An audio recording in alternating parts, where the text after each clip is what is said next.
നടിയെ ആക്രമിച്ച കേസിലെ വിചാരണ കോടതിക്കെതിരെ പരാമർശം നടത്തിയ മത്സ്യത്തൊഴിലാളി ഐക്യവേദി നേതാവ് ചാൾസ് ജോർജിനെതിരെ കേസ്. എറണാകുളം സെൻട്രൽ പോലീസാണ് കേസെടുത്തത്. എറണാകുളം ജുഡീഷ്യൽ മജിസ്ട്രേറ്റ് കോടതിയുടെ നിർദ്ദേശപ്രകാരമാണ് കേസ്. കേസിൽ 8ാം പ്രതി ദിലീപ് കോടതിയിലെത്തിയപ്പോൾ ജഡ്ജി എഴുന്നേറ്റ് നിന്നുവെന്നായിരുന്നു പരാമർശം.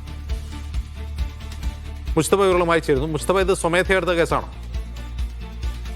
PJ പോൾസനാണ് എറണാകുളം ജുഡീഷ്യൽ മജിസ്ട്രേറ്റ് കോടതിയെ ഒരു പരാതി അറിയിക്കുന്നത്. അത് നടിയെ ആക്രമിച്ച കേസിൽ വിധി പറഞ്ഞ ദിവസം വിചാരണ കോടതി അധിക്ഷേപിക്കുന്ന തരത്തിൽ മാധ്യമങ്ങളോട് ചാൾസ് ജോർജ് ഒരു പ്രതികരണം നടത്തിയെന്നുള്ളതായിരുന്നു ആ പരാതി.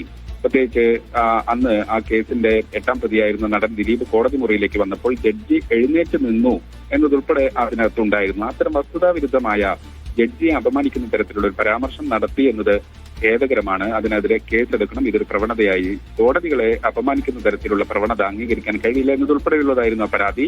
അതിനനുസരിച്ച് ആ പരാതി കോടതി പരിഗണിക്കുകയും എറണാകുളം സെൻട്രൽ പോലീസ് സ്റ്റേഷനിൽ കേസ് രജിസ്റ്റർ ചെയ്യാൻ കോടതി തന്നെ നിർദ്ദേശിക്കുകയും ചെയ്തതു. അതിന്റെ അടിസ്ഥാനത്തിലാണ് ഇപ്പോൾ പോലീസ് കേസെടുത്തിരിക്കുന്നത്. 8ാം പ്രതി ദിലീപ് എത്തിയപ്പോൾ ജഡ്ജി എഴുന്നേറ്റ് നിന്നു എന്നായിരുന്നു ചാൾസ് ജോർജിന്റെ പരാമർശം.